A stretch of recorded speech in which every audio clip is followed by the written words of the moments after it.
Where is the wise man? Where is the scholar? Where is the philosopher of this age? Get down! Baltimore!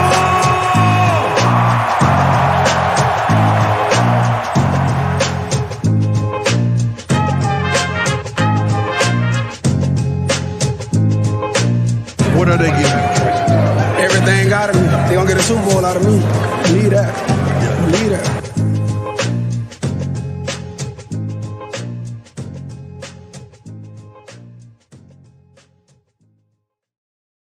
All right, welcome on back to another edition of the Baltimore Beatdown Podcast. It is Wednesday night, May 25th, 2022. My name is Jake Luke, and I'm joined, kind of on my screen, by Kyle P. Barber. He's not rocking his webcam today because he's just too good to appear on camera. You know for a fact that is not true. The built-in camera on my laptop is not working. And then I was in North Carolina from Saturday till Tuesday, and I managed to forget the webcam on my friend's desk. I had to do some other media podcasts today, and as soon as I recognized it wasn't in my backpack, I called up my buddy. I was like, "Hey, on your computer, in your computer room, is my webcam just sitting on your desk right now?" And he's like, "Yes, it is." Yeah, a good place to lose like kind of important equipment to your job is like 9 hours away from where you live. I always prefer to do that when I lose stuff. It's a bold strategy, Cotton. We'll see if it pays off for him. Yeah, but you're doing that. You're going on the radio and everything. You're going on over on old film study with Ken. It just feels like you're just all over the place, man. Your opinions are well sought out. So I thought I would get you on here to do the same thing, to talk about OTAs and you being out at the castle right around the corner here from where I live. So before we get into all that, how are things going, bud? How have you been lately? Things are going well. Steadily grinding away here as football gets in and out and back into the swing of things. You know, we got the draft, and then we had a little bit of a cool off. We had mini camp for the rookies, got a little bit of cool off, and then for the next 3 weeks, there are on Wednesdays we'll have OTAs, media availability for those OTAs. So it's good to get back in the swing of things and just have some news, because as we're all dreading, this is the off season and things start to slow down a little bit, and not as much excitement and content can be made on things that are occurring. Instead, we'll be doing a lot of speculation style content and things of the off season nature. Yeah, speculation, no reading. I've always said that about the this time of the off season. So it's an interesting time of year, and this is certainly a time of year where we do rack up the clicks, we do rack up the content, we do these types of, I wouldn't say recap shows necessarily, but just discussion shows where we talk about things like OTAs, but really how much concrete can you actually glean from it? You know, it's guys wearing shorts for the most part and just kind of puttering around a little bit and just sort of going through the motions in some respects. But there is always, at least I think, some value in seeing guys in pads for the first time, seeing which guys are kind of taking it a little bit more seriously, seeing which guys choose to show up. That is a storyline in and of itself a lot of the time. And in fact, there are a couple of notable absences, or at least one, in the form of starting quarterback who was not out there for the Ravens. So Lamar Jackson, not at OTAs. It was speculated that was going to be the case. I think Spencer and I have both gone on record saying we did think it was going to happen, just based upon our sentiments of the situation and some stuff that we had heard. So not out there. So what were your thoughts, your first blush reaction to hearing that, and then what the mood around the castle was like without him?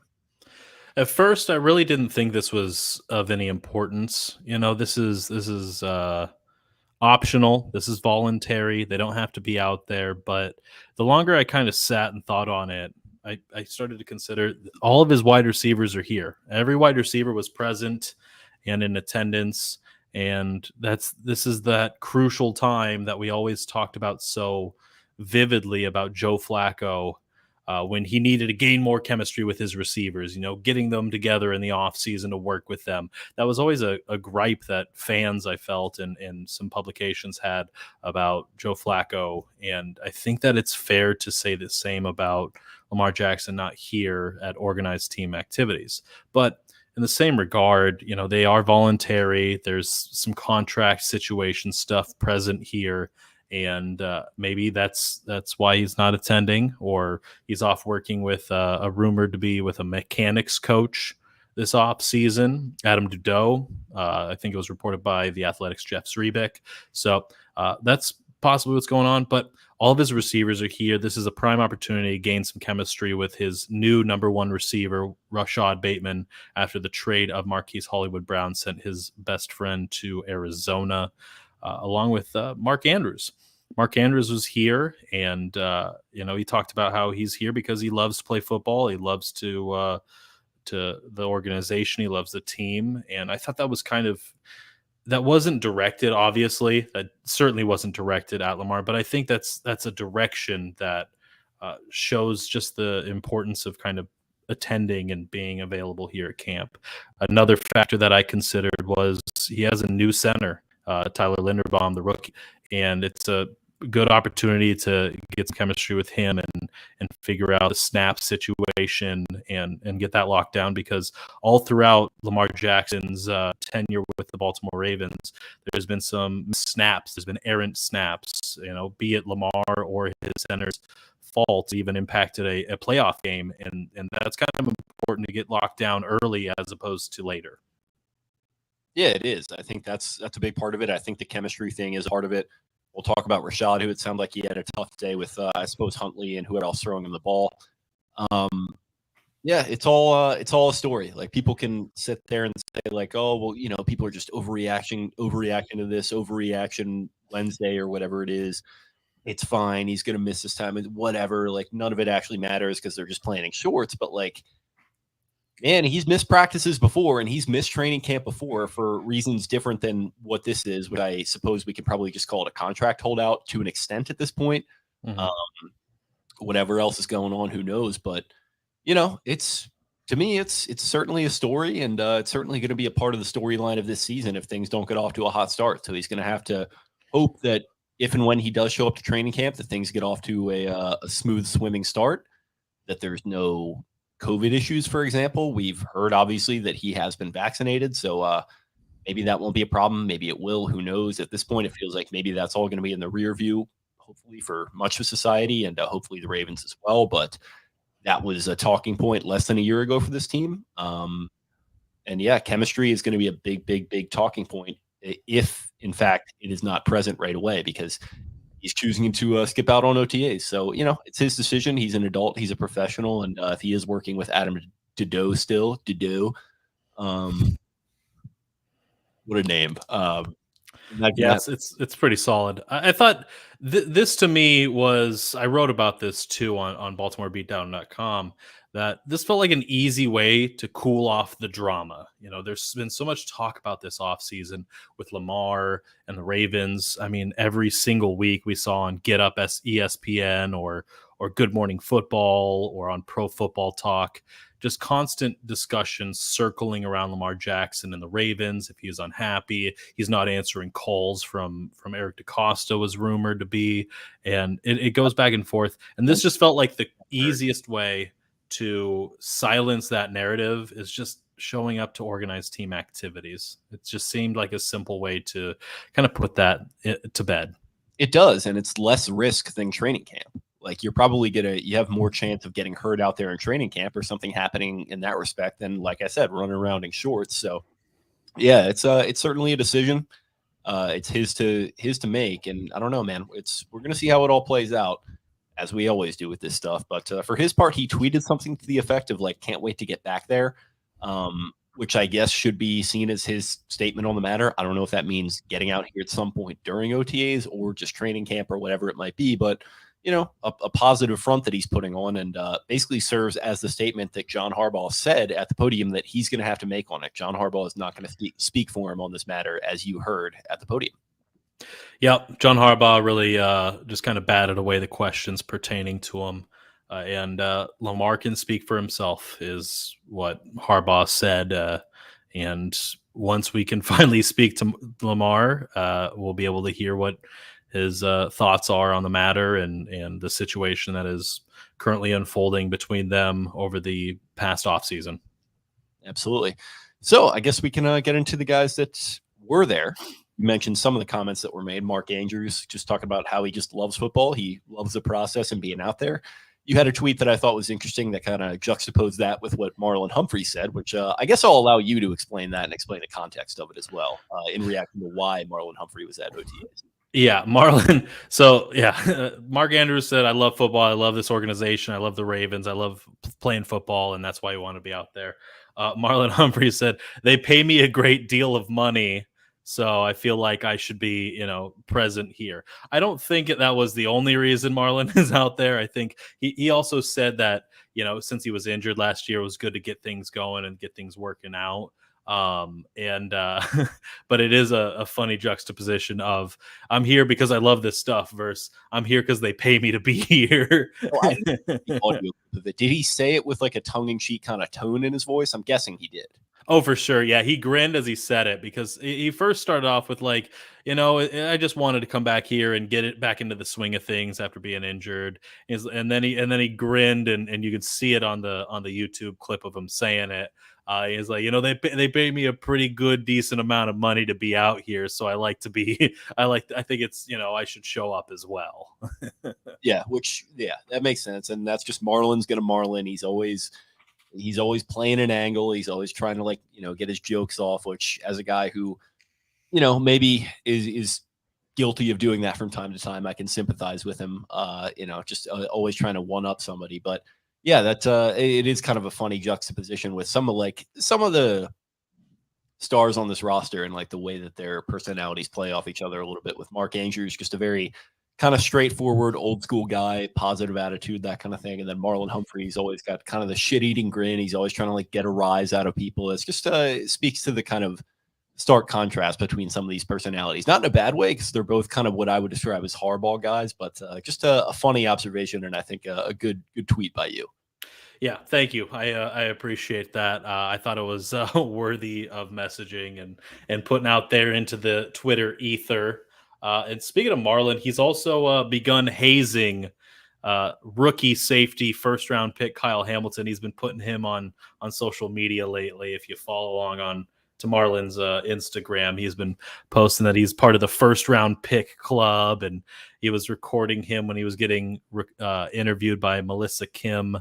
Just recording and faking the what he's saying and pretending like he was mouthing saying the words that Kyle Hamilton was speaking from afar, and the rookie hazing has begun on that, which it appears to be the rite of passage. Marlon was the victim of a lot of bullying coming from Matt Judon, calling him Marvin and teasing him, and it looks like Marlon's now the guy that's gonna start trying to avoid being the one that gets hazed by bullying somebody else. It's an interesting dynamic, because it makes me wonder if like Marlon got that extra hazing and that extra bullying just because he's who he is and like he engendered that, or if that's his Joker origin story and all the extra kind of flack that was thrown his way is what has turned him into this kind of raconteur type figure that he is now, at least on social media.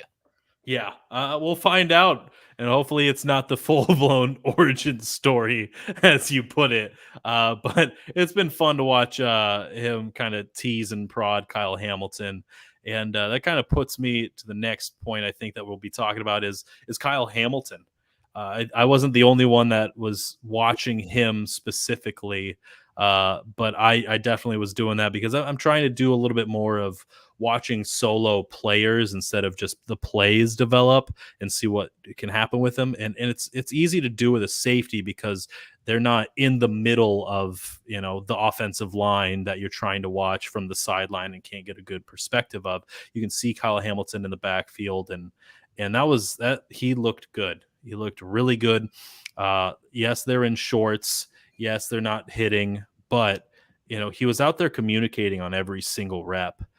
You could see as they drop back in 11s, and I wrote it down, like I said, on Baltimore Beatdown, but he was constantly communicating with his teammates pre-snap. He was talking with his cornerback. It could have been Jalen Armour Davis or anybody else that was off to his side of of the field, and he was communicating with them. He was using, coded defensive speak to say what kind of coverage they should be utilizing and going along with the plays. And as soon as he saw the ball snap, he was reading the wide receiver.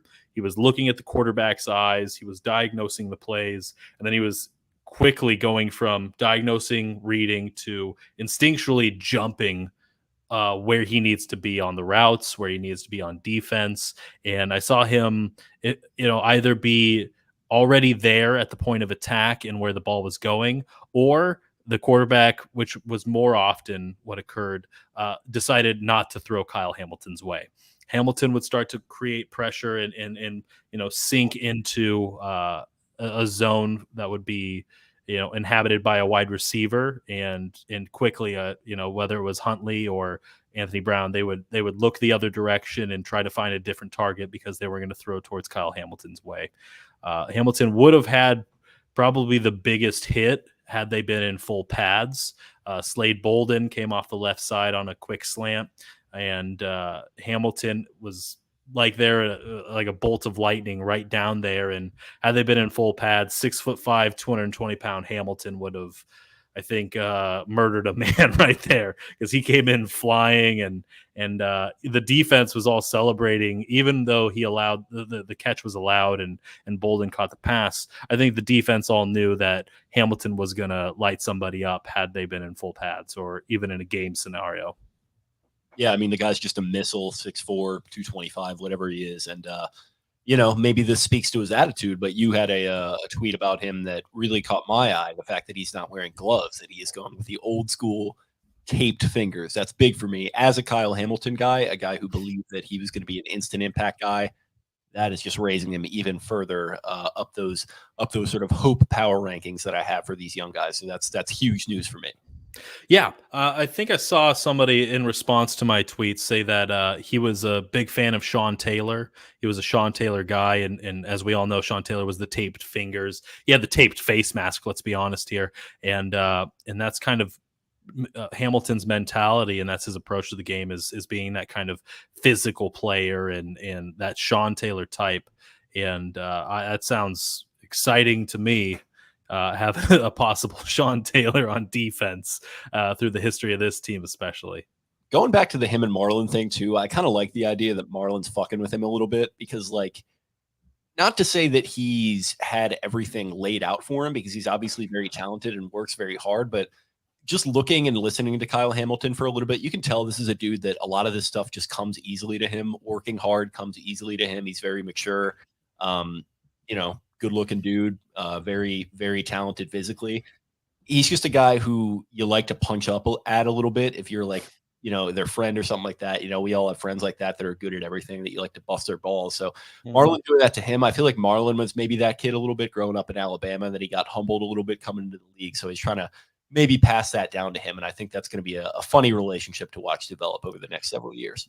That's an interesting way to look at it. I think I could sign on to that kind of concept of Marlon kind of ribbing him, because Kyle Hamilton is already commanding enough respect that he's barking orders, pre-snap to his corners and his fellow DBs and some of the linebackers, and they're already listening. He's yelling out, their coded phrases, trying to tell them where they need to be on defense, and they're listening. That confidence to be able to communicate shows that he's in the playbook. He knows what he's supposed to be knowing. He's informing his teammates of what they need to be knowing, and also has the confidence and has the respect for them to listen to those kinds of things and grant him that kind of communication as well. I think that's really important.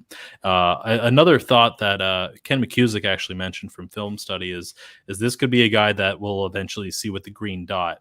Everything is up in the air with Chuck Clark right now, or it feels up in the air with Chuck Clark, who was in attendance, by the way, being the lunch pail guy that we all know Chuck Clark to be.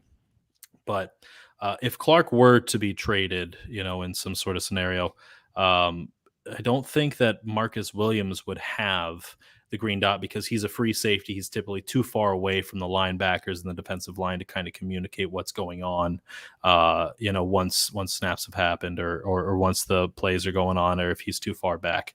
But if and it doesn't appear that Patrick Queen will have that green dot. They've kind of, shied away from that idea, and I don't assume Josh Bynes will either because he's not on the field enough. Kyle Hamilton seems like the next guy that would have the green dot, and him already demonstrating that kind of communication skill kind of speaks to him being worthy of that green dot. Yeah, and I think he was wearing it in the rookie mini camp, which Correct. you're comprised of rookies, and he's the first pick. He's on the defensive side of the ball as the first pick, so it makes sense that he would wear it then. But yeah, it seems like he's a pretty good candidate for it, especially if Chuck Clark's not going to be here, which it sounds like he is still being talked about in trade packages with other teams.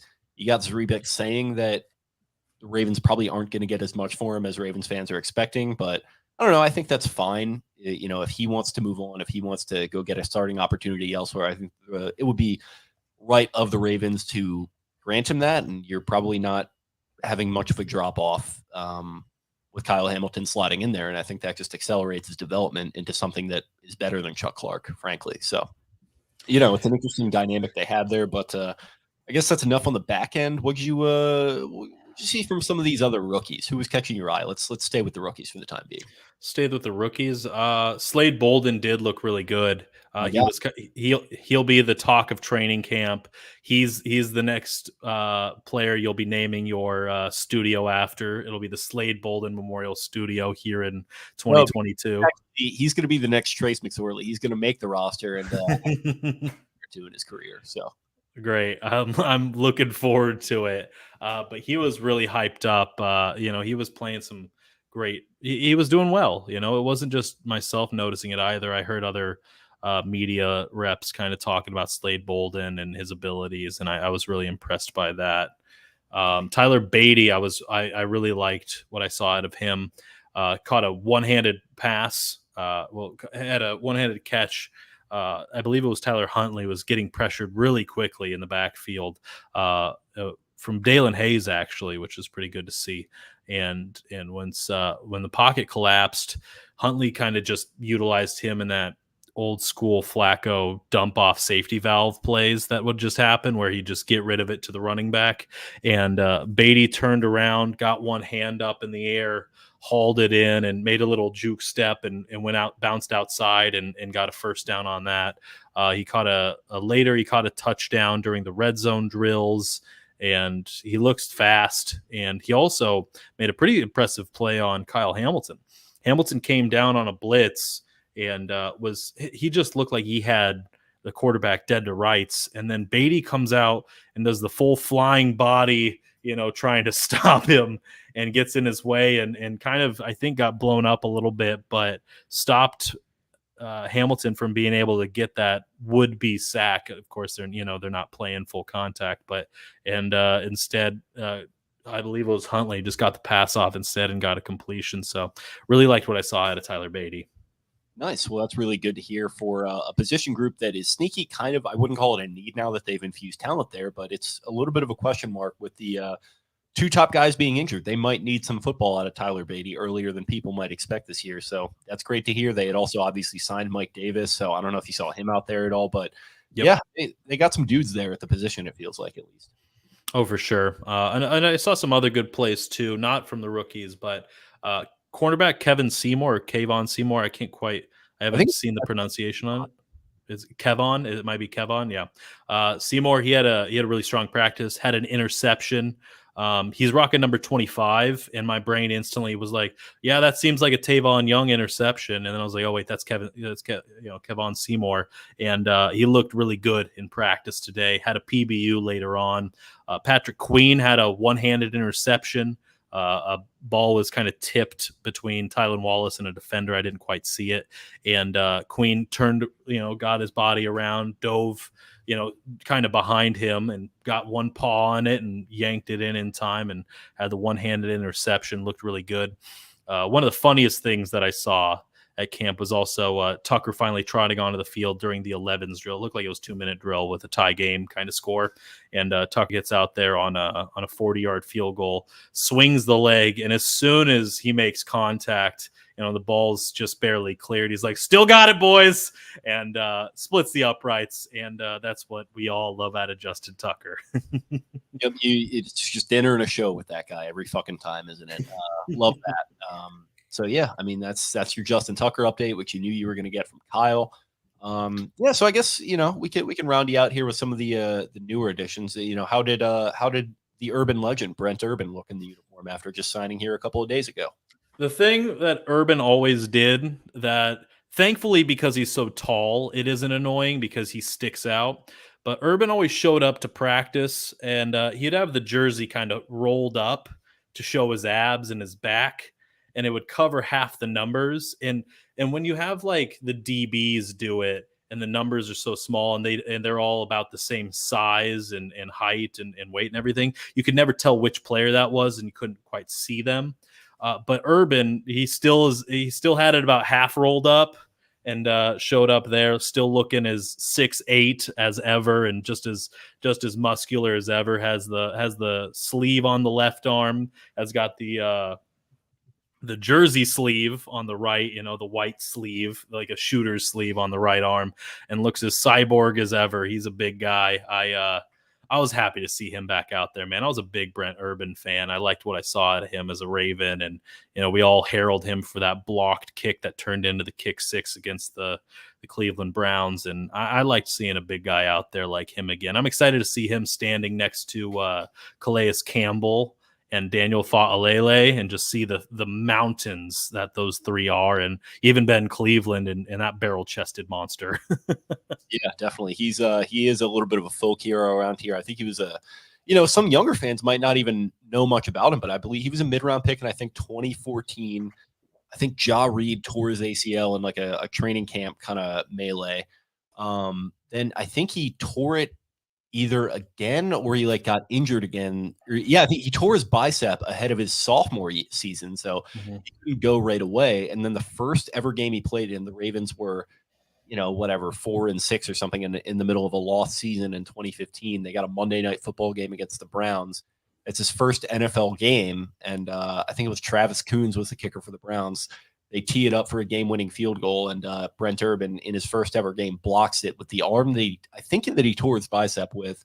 Will Hill scoops it up and runs it in for a touchdown. So you've probably seen that clip, younger Ravens fans listening to this, but you didn't know that's the Brent Urban story. He stuck around for a couple more years, then he left ultimately. Been bouncing around the league a little bit, and it's just great to see a guy like that come back. So, he's presumably going to be rotating in on that D-line with Campbell, like you mentioned.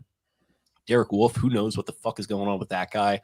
Hauling bears around wherever he is on his back, can't report to OTAs.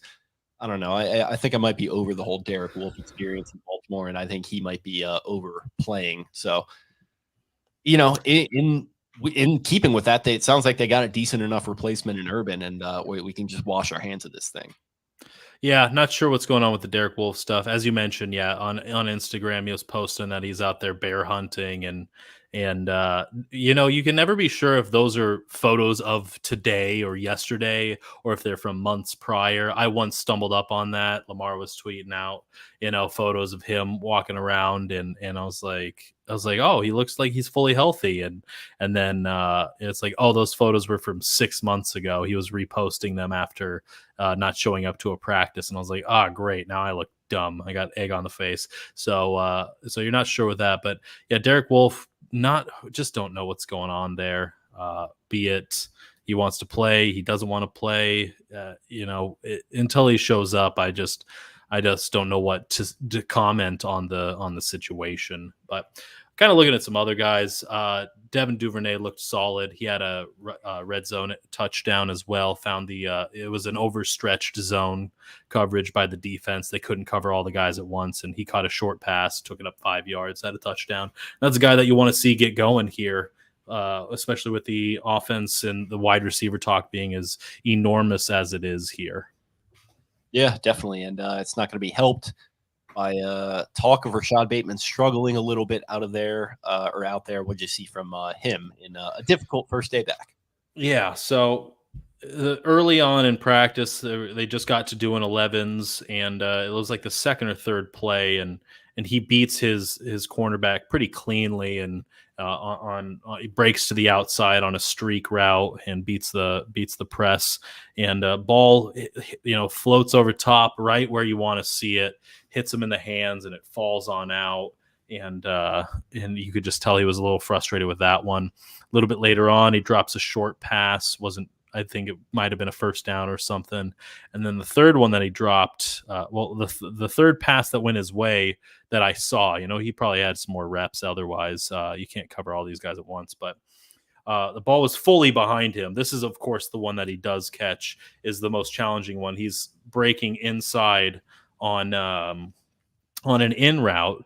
Beats his man, is going on an in route. Ball is fully behind him as he's in a dead sprint, inside. The ball is behind him, and he gets his hands back behind his head and hauls that one in for a good gain. But the third drop, unfortunately, was they're doing red zone third down drills. It's about 3rd and 6 from, goal to go, and beats Marlon Humphrey on a one-on-one route. Going up against the physical Marlon Humphrey, and he breaks through on the press and gets his hands up first. Got his hands on the ball, brought it into his chest, but as they both went down, he just dropped it. Marlon didn't rip it out or anything like we're accustomed to seeing, but ball came out, and he was very unhappy with that third drop of the practice and was really frustrated. But yeah, it was just a little bit of a disappointing day for Bateman, especially, we get the Studio 44 with Marlon Humphrey and him talking about how it was his time. And of course, a little bit of struggles there, but it's OTAs. He's got time, and he's not getting passes from Lamar Jackson quite yet. So hopefully things turn around sooner, and this is a non-story. You hear that, players? That's what happens when you come into this field of mine, podcasting. You start to struggle with what's going on in your real career. So keep that in mind. Try to come at the king here. No, I'm just kidding. But yeah, I mean, it's tough to hear. It doesn't really matter though, because as Mark notes here, what I'm hearing is Bateman is about to have a Jamar Chase season. So yeah, I mean, all that is to say, obviously, he's probably not going to explode to the heights that Chase did, but Jamar Chase was getting clowned during I think even training camp last year for the Bengals for his drops and all this nonsense, and he just goes out there and has one of the best rookie seasons a wide receiver's ever had. So, it's not good, especially considering the context that Lamar is not out there with him. But those guys have been working together. They worked together this offseason, maybe more than Lamar and Hollywood ever did, I feel like. So, I'm not too worried on that front. That will what happens as the offseason continues to progress and we get to more meaningful practices and more closer to the meaningful games. But anything else from Owings Mills that you noticed? Tyler Linderbaum looks good. Didn't have any errant snaps. Travis Jones looks really big as another big guy for the defensive line. And overall, just it was a good time to be out there in Owings Mills, Maryland, and watching some football from these Ravens. That's about it on my end. Very nice. Well, I appreciate you joining us. How about you go ahead and plug your work and where the people can find you before we get going? For sure. On Twitter, you can find me at Kyle P. Barber. Definitely read all of our work, not just mine, over at BaltimoreBeatdown.com. Other than that, I do write once a week for BaltimoreRavens.com. So tune in to my Monday article every week on BaltimoreRavens.com. It's the Late for Work article every Monday morning, about 9:45 a.m. Get you up to date on most of the news surrounding the Baltimore Ravens. Other than that, make sure you guys like and subscribe and review and rate and all the good things for the Baltimore Beatdown Podcast. Jake and Spenny do an incredible job. I say it every single time I come on here because I mean it.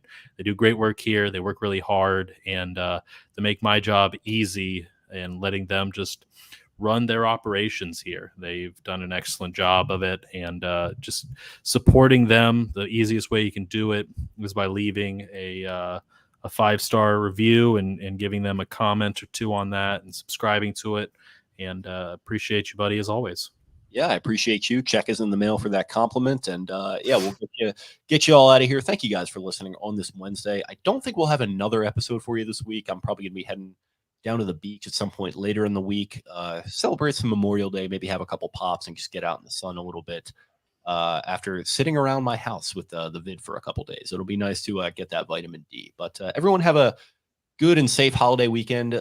Stay safe and, try and stay level-headed. These are, weird times, certainly. After all that's gone on a more serious note around the country in the last couple of days, some just really kind of dark, grave stuff. It feels like dark, grave times just kind of continue on for this country, unfortunately. But, we'll always be here to talk football and hopefully help take your mind off it if and when that is appropriate. Keep on keeping on, I guess, is what I'm trying to say. You can follow us on Twitter. You can follow the show on Twitter at Podcast Beatdown. You can find me at Jake Luke. That's Louque. And Spenny will be back on the show presumably next week. He was traveling for work, but worked out perfectly because we get Kyle on to talk some OTAs, which he's always great at doing. So thank you, Bud, for hopping on. Like I said, thank everybody for listening, and we'll talk to you guys again very soon. Peace. Arrivederci. Where is the wise man? Where is the scholar? Where is the philosopher of this age? Get down! Baltimore!